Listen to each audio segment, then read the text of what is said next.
Hello viewers, welcome to IT System Admin and Information Technology Learning tutorial channel for you.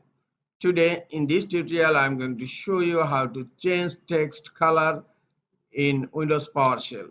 Sometimes it becomes very important for you, so don't forget to watch full video. To change text color in Windows PowerShell, in search type PowerShell. Now open the PowerShell. Now right click on the title bar, click on properties.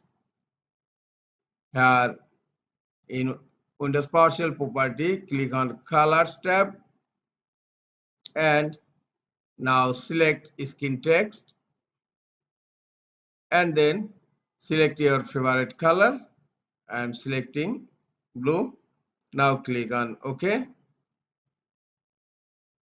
Now close Windows PowerShell. Again open Windows PowerShell. Look, the Windows PowerShell text color has been changed.